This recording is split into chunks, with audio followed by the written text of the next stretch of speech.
Hello, I'm here to teach you Adobe Bridge and Adobe Photoshop's Photomerge. I've been asked for many years how I basically get my larger illustrations together, because most people have a scanner that is 8.5 by 14 or 8.5 by 11. In my case, I have one that's a little over 8.5 by 11, but not much. So what I do is with my illustrations, and as you'll see with this piece, it's about 18 by 20. So obviously I can't fit that on that scanner, so I scan it many different times. In this case, 6 times was good, and I'll show you in a minute. Here you go. You can see, if you keep an eye on this guy with the binoculars, the next scan you'll see he's here as well, and so there is a little bit of overlap. Okay, usually try and do at least 1.5 inches of overlap. It doesn't have to be real precise. Just make sure you have a good amount of overlap for the computer to find the connections when using Photomerge. Now, the other thing I like to use is Adobe Bridge. I know there is a way to Photomerge just through Photoshop. I don't know how to do that, so I use Adobe Bridge. And as you can see, I went to the desktop and found my scans that I did earlier. So it doesn't matter where they are. They do not have to be on the desktop. They can be in your documents, wherever they are. But usually you find that over here. What's nice about Bridge is once you have these scans in, you can rotate them, and it will actually remember if you open them again, in a different program, it will actually remember that you rotated them. So here they are, the 6 scans that I have. You can see there are the overlaps. It might be hard for you to see on the screen here, but say the horseman here, the top half of him is here, the bottom half is here, and there's a little bit of an overlap. Okay, and same with the rest. So not only side to side, but bottom and top. Now these scans I scanned in at 1200 dots per inch, which means these scans are pretty large. They're about 18 megabytes each. That's entirely too big. For a color illustration. Okay, if I was going to add color to this, my computer would probably break. So for black and white, it's fine. You want to keep them at 1200 dots per inch, but in this case, this is going to be a color piece. So I can reduce these after I scan them in at 1200 dots per inch. I can reduce them to 300, which is fine. So what I do is I'm going to open these in Photoshop.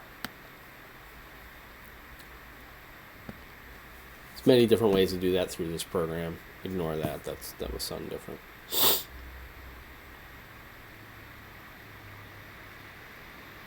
Okay, so I have these individual pieces that I've opened. Now what I've done is I've gone ahead and created... Oh, I didn't. I'm sorry. Ignore that. What I'm going to do then is go to image size, and right at resolution, I'm not going to touch these. At resolution, I'm going to put them down to 300. Hit OK. Save it. Okay, if this comes up, that's fine, and then close that tab. All right. Image size 300. Hit OK. Make sure to save it. Hit Command S, and then close it. The other thing you can do as well is in the Actions folder. A lot of people aren't aware of how to use Actions. I usually make an action. I have it on my other computer, that's why I didn't have it on this. But where it will record what you're doing. So let me go back. I'm sorry. I'm jumping ahead a little bit. What I did was I went here, created a little action, okay, in the action folder. Now I'm hitting record. So now I go to image size 300 in the resolution, save it. Hit OK, close that tab, and then I stop the action, because now I come to the next one. Now what's nice is I can go to that action and just hit play, and we'll do all that in one little button. Now this is the finished piece that we will see will be put together. I'll show you that later. You can close that now. Okay, so I'm just going to double check that these are on 300 DPI. We can see it down here.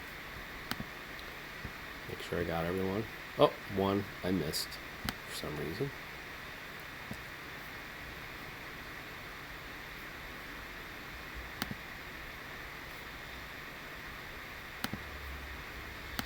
Okay, now it's in 300. All right. Now let's flip that one. For some reason, that one got turned around. Okay, so we have all six in 300 DPI. So now all we need to do is hold the Shift key, select all six, go to Tools, Photoshop, Photomerge. Now after you do that, this will come up. Okay, it will list each of your scans, and then you'll have different options here. I usually just press Auto. It usually does a really good job. So then I hit OK. Now this is when it's good, especially when you have, these are at 300 DPI, so this will be fairly quick. But if you have something like 1200 dots per inch, like an illustration I did recently, it can take about 10 or 15 minutes for this merging process to take place. When you're working with 300 dots per inch, the files obviously are a lot smaller, so it doesn't take quite as long. But still, give your computer room to breathe. Don't do anything. Don't get online. Don't get on any other program. Let it do its work. Go get a cup of coffee if you have to. One thing you can do to give it a little bit more RAM is after you have started that process, you can go back to Bridge and quit the program just to give it a little bit of extra RAM. Okay, and here it is. It's already done. You can see down here in the bottom right-hand corner on the layers, it has basically pieced it all together. We have 6 different layers because we had 6 different scans. And what I usually do at this point is I flatten the image. And I'll show you up close. There's really no flaws at all. Again, this is a fairly busy piece.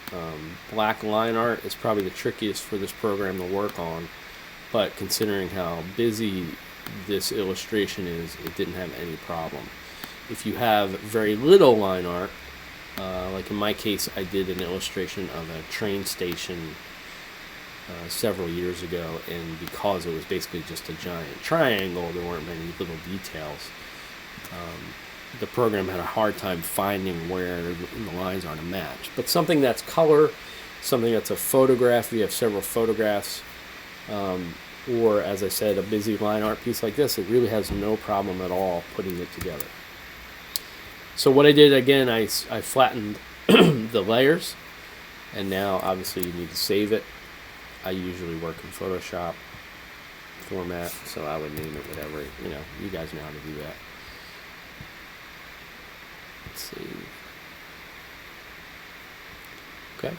And then if you need to straighten it out, obviously that's pretty easy. You just hit Command A, straighten it out. Sometimes if things are scanned in upside down, it might come in upside down. Whatever you need to do to straighten it out.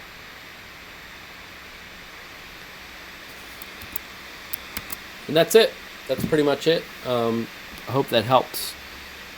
Again, open Adobe Bridge.